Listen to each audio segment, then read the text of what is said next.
Alright, let's start Shareout 3. Yeah. Alright, so let's go straight to the problem that we identified. So, starting off, there's very little on the impact of sex, like transition hormones, including estrogen, testosterone, androgen, things like that. However, there's an even smaller amount on how it affects T cells, and there is actually none we can find that actually is on glioblastoma.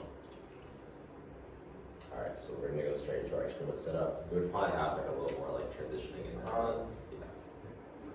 Alright, so here is the test subject, which is C3BL/6 and male and female mice, which is the default standard and most experiments. I don't know about like every single type, but at least with medical. And they have needed tumor suppressors. We're gonna have one group for transitioning like male to female group, a group of female to male, one group of just male, and then one group of just female. And then, so in terms of the transitioning model, so this is based off of two studies. One conducted at Oxford. That was like a model on.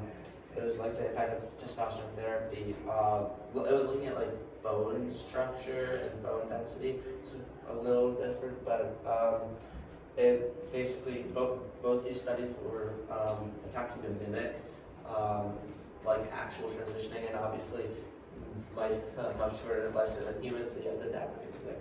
So this study was in Spain. It was looking at male rat feminization, but we couldn't find any mice feminization studies.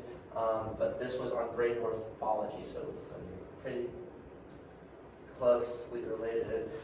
So the model that we that based off of this study, slightly adapted.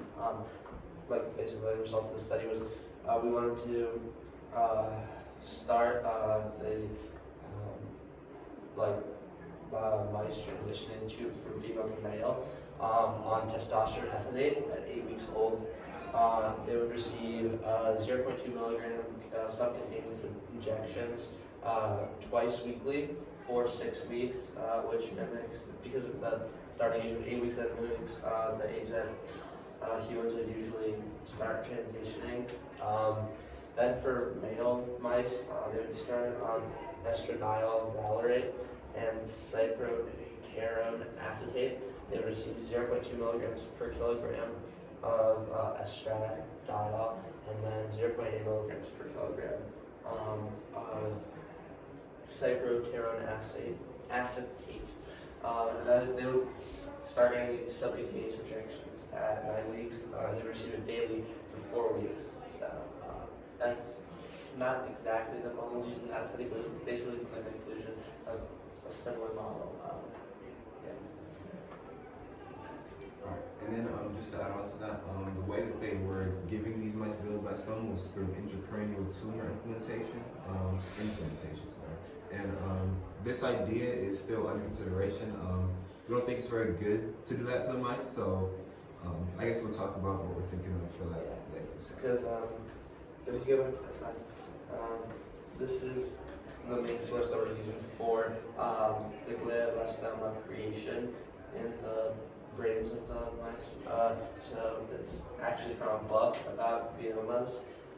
There's a chapter about how to create mouse models of experimental glioblastomas. Is it glio or glio? I keep saying glioblastoma.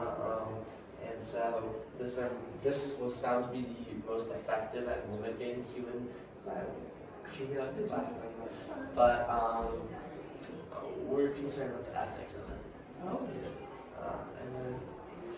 So this is based off of the study design that the Lathia lab has used with interacting T cells, T cell exhaustion specifically. So there's specific parts of the T cell. This is okay. CD45HI. I don't quite understand this. I feel a little bit more research. Yeah, virology is its own course. But basically, there are these two specific ones that they isolated, which we would think would be advantageous to track, where they saw specific sex differences in the CD8 T and CD4 T immune cells, and so we want to compare male, like the original male group with to the female transition to male group and the male transition to female group. So like basically we just want to see what is the impact of these like transgender hormones on T cell exhaustion. Like, do you see the same effects replicated where T cells are slower to respond to things? And yeah, just in general studying that factor. And yeah, just another important thing we figured out is that T cell exhaustion is not more prevalent in men than it is in women. So I mean, that's what you were saying, but but like it's just like we want to figure out how that exactly, if it's gonna like change, like if we do this. So yeah, what did you say? And given all that, some of our final considerations are any alternatives to intracranial tumor implantation we can find that may be able to replicate the effects of glioblastoma in mice as effectively as intracranial tumor implantation, and then also how many mice we want to propose that they use, because they have a lot of carrying capacity for mice, but we don't think that we'll probably need to use all of them, so we need to figure out a number for that. A big consideration was just the ethical one. Because doing all this to mice is pretty unethical, honestly. I mean, it's like, can you justify it, basically? And so we think that if we take the right steps in ensuring, from an ethical standpoint, ensuring that it's not too cruel, we feel that it could be a justifiable method. Beautiful, beautiful, you guys. That was about just under 7 minutes, just to give you a sense. We got a lot of content to get through in these presentations. So I will say overall, this is clearly, you guys can come join us, just keep it plugged in. Overall, this is I love that you guys are finding, and this is like their most recent study. This is like their big flagship study that they just published, that they're really excited about. This like T cell exhaustion as being a driver of sex differences. This is like you've zoomed in on what they study and you're trying to figure out how to make what you want to propose applicable. If you go back to Toren, the very beginning. So let me just make sure. Yes. So I love you guys are highlighting T cells. I love that that's based on what they do. One thing I forgot to mention. No worries. In the slide is the group size. We're still trying to figure that out because we want to get that down to an exact number. Right. And I kind of had a question about that, like, because there was a lot of studies, like, they were talking about considering group size. The average they were doing was around like 6 to 10, but I didn't want to go off an average. I kind of wanted to get like an actual side, like size to make sure it's like as ethical we can make it, or like so we have control over it. Because I don't want to just go off what people have done. But no people have actually done this study before, so we don't need to go off of. Well, so what I would think about is you guys are basing this Off the T cell study that they already done. Yeah. exactly. So what I would even think about in terms of presentations is start talking about their study. Because you're talking to them, but there's also a general audience. This will be watched by people in the future. Like, this is a thing where you want it to be accessible, not just to them. So you think we start out by talking about We wanted to focus in particular. on tracking T cell exhaustion. Right, this is the Because that's- step. And in what mice do we do this? This is Right. like in the past.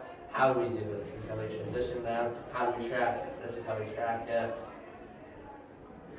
Yeah, you're basically like, what you're going to need to do is talk through a summary of their T cell exhaustion study, a basic outline of summary, and we'll talk about that in 1 second.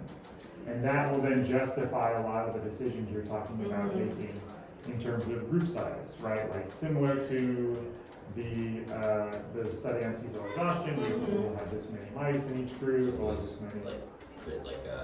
We do some stuff there. Yeah, well, I mean, and that's your justification for a lot of these choices. Is Right. You found this paper, you're trying to make it applicable to them, you're keeping it as close to what they've already done as you Yeah, I know you don't want to like go off of what other people do, but that's what research is. That's science, man. So- No, like I was seeing these people doing like these weird calculations to figure it out. Well, so statistics. Yes. Yeah. Power calculation. Very weird. But also giving range and also understanding that like something that all groups need to keep in mind is that like the lab needs help, but they also have done this for many years. They also have resources. So if something has to be shifted, that like you give a good solid justification for why you think that this is a good number to start with. If they change that or like that's completely up to them, right? That's, yeah, and it's also like, if they've already done this, it's easier for them to just do it again with the changes that you guys propose.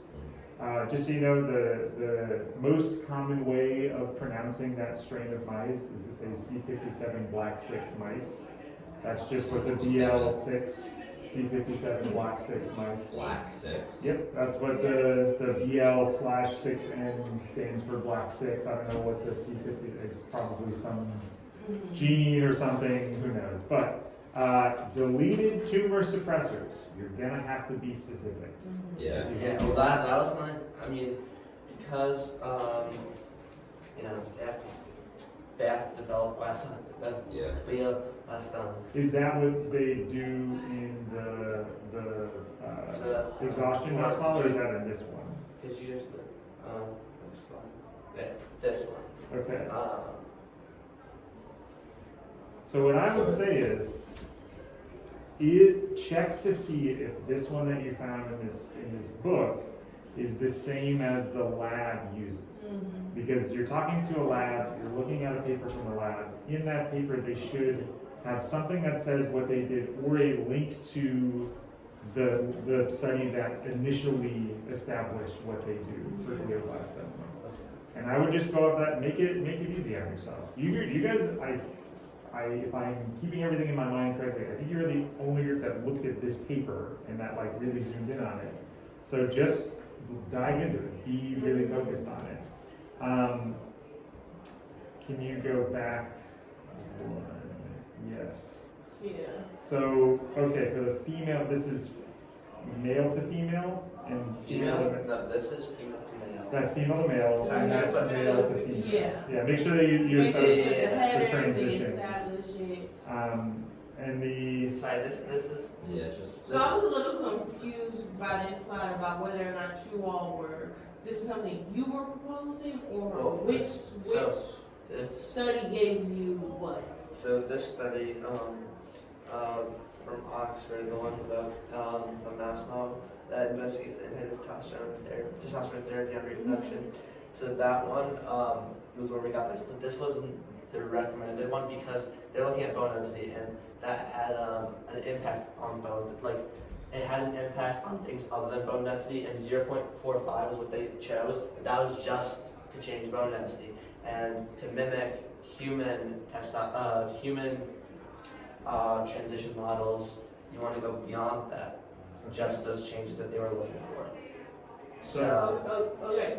So they did 0.225, 0.45 milligrams, and 0.9 milligrams twice weekly, and 0.9 they eliminated because actually it was kind of stupid. They only had 3 mice, and one of them had what's called a uterine slip, I think it was.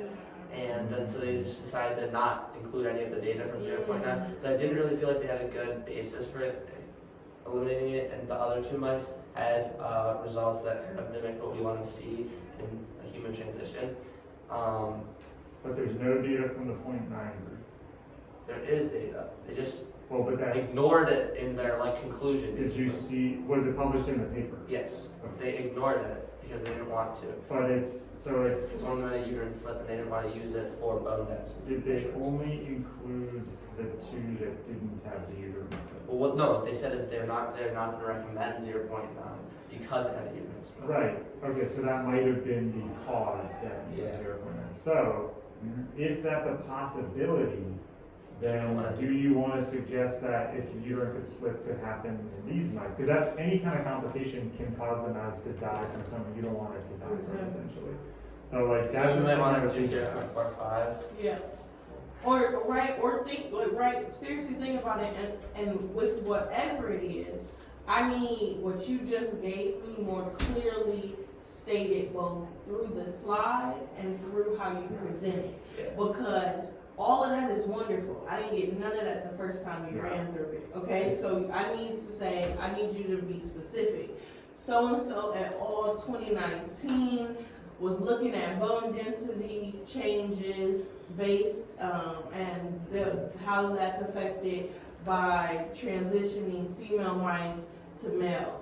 And this is how they did it, this is what they found, this is why we're proposing this type of model, and do the same for the other. 'Cause Yeah, I didn't, so for the male mice to the male to female transition, I think balance that they're founded because basically it's like most closely mimic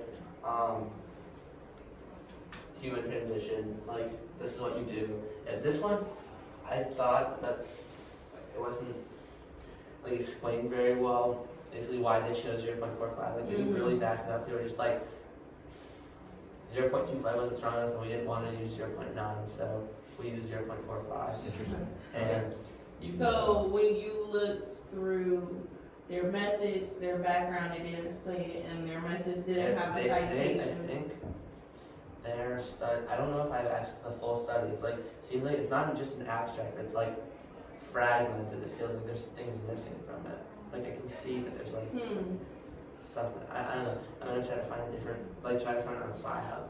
Let's see if there's a different. Yeah, so say like there might be a citation where the methods are, and so there's a citation directly linked to that portion of it that usually is referencing how they determined the range. Yeah. So I plan by the time that by Wednesday. I'm just offering that up, and then also offering up that like when things are new and when you're the first to do it, like it is. Once you go past like what is out there to help you with biological relevance, it is totally okay. Like that's not like everything about this is experimental. Yes, a lot of it is based in like prior science, prior study, prior math, but some of it we have to write. So saying we didn't see any changes, so we decided to start to up it is perfectly okay. That's how a lot of hormonal models are made. Like what is too high that we start to see adverse effects? They're like, testing to see where the change starts and stops and ends. And I mean, the big problem is they only included 3 because it was a very small study, it was like 10 mice. Yeah, the challenge is in order to run any statistical test, you need at least 3 samples mathematically. And so they shouldn't have kept such a tight window because they give themselves no room in case something like this happened. But I will say we should try to get you guys going so you have time to work and we can get the other groups in. But if you could just go through the other ones. So I would definitely in this. So just real quick, CD and then a number is it's what's called a glycoprotein, which is just a type of thing that sits on the outside of a cell. And so these are types of T cells. There's all kinds of different types of T cells. And we don't fully understand what they all do, but we know they do different things. And so this is where you can test and find out what type of T cell by like there's a little cell and there's a little CD8 molecule sticking up, and you can find that CD8 What's cell. CD45H7? So that's just another name for one of these molecules, just a different chemical that's sitting on the outside of the cell. And they do different things. CD8 and CD4 are really heavily involved in cancer regulation. Yeah, but I just, honest, this one, I just was reading through the one that they did, the Lathia one, and just kind of stood out to me in their results sections, then like really specifically calling those out. Yes. So yes. That is- So your immune system turns on, you get cancer. These cells are very heavily in the regulation of that, And so they that's mentioned why that they look at them. these were the 2 where they saw the largest differences between the sexes. Okay. That's Well, why then- that's why. That's great. Make sure you emphasize that. When you give the summary of the study, make sure you emphasize that's why we want to zoom in on CD8 and CD4 cells, because that's where there were the biggest differences seen. And then you're just going to have to explain when you talk about this Lee study, you're going to have to explain what they measured a little bit in terms of outcomes and what it was. And then that will make sense when you transition to what you want to talk about, which is you already found that these are the cells that seem most important to look at, so that's all you need to look at. and here's what you're gonna measure similar to the study from before. And can you go one more time? I just wanna make sure. Oh, for the intracranial tumor implantation, if you would like to bring up ethical considerations, that is totally fine. Think about how you would do that with people who do this for a living, in a way that's what I would describe as tactful or polite, right? Unethical thing. I mean, No, so they do They this, do this this is their exact- career. this is their And so- exact thing they do all the time. And They so are the how do people you doing bring it. that up? And also how do you bring up more than just like a problem? Like how do you actually offer a solution? Because telling people something that they do, all the different ethics that a lot of us have already made a choice once we decided to go into science. How do you say more than like this is wrong? And how do you actually, like Mr. Delora was saying, bring it up tactfully in a way that actually offers up something that they can think about and actually use? I guess just a way could be like, instead of just bringing down their idea, trying to show your own idea and like, I guess if it's good enough, like they'll see how it's better. I guess in a way of like not directly telling them that your idea sucks and argue, like trying to try to identify the points that like you have that maybe they are maybe don't have. I don't know. So if you have evidence that these other ways work and that there have maybe been changes in the results that people are seeing across studies or stuff like that, that's wonderful. I'm just saying, offering up it's not, if you start attacking people across their life's work, generations of work, that's also not gonna even be helpful, because the point is we're helping our challenge partner so that they can't even execute something. It does nothing for them. So offering up this other way of doing things and some reasoning why that don't say you all are horrible people matters. I mean, we can't really just say this, because I feel like we can just say that without offering up another solution. Think about how and what you would, if you want to bring this up, think about how you would bring it up and what you could offer as well. That's the one thing. If you're going to bring it up, they're doing this right now in the lab. You saying it's unethical is not going to change what they do.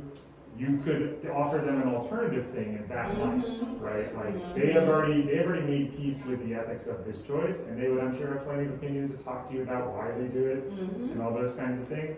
If you can offer them an alternative, though, that is something that could be a potentially enticing or interesting thing. But I want you guys to get going. You're in a really great spot. Deepen everything and think about some of the things that we brought up in terms of order and kind of details, if that makes sense. So I'm excited to see this on Do you Wednesday. think, theoretically, doing how does the study work how did their study work first in terms of the basic outline, and then what T cells do we think you should specifically focus in on, and then for example how would you go about giving them blood less than a month, Right. and then you go into how do you rate the gender differences and like that? Yeah, I mean, what I would say is summarize what they did, summarize their results where they found the CD4 and CD8 and CD45 HI T cells were the most notable ones. And then you transition into talking about your proposed models and then your study. And the study, then you're able to say, just like in your 2023 study, your study from this year, we want this, that. And that way you are essentially already referencing something you established earlier in the presentation. So they'll understand, but also people who are watching will understand, who may not be directly in the lab that published this paper. You're in a tricky spot where you've got to make it broadly accessible, but also useful to these guys, which I think you guys will absolutely nail. Does that make sense, Imre? Is that a little clearer structure? All right, go work on it, guys. This is the big sprint to the end.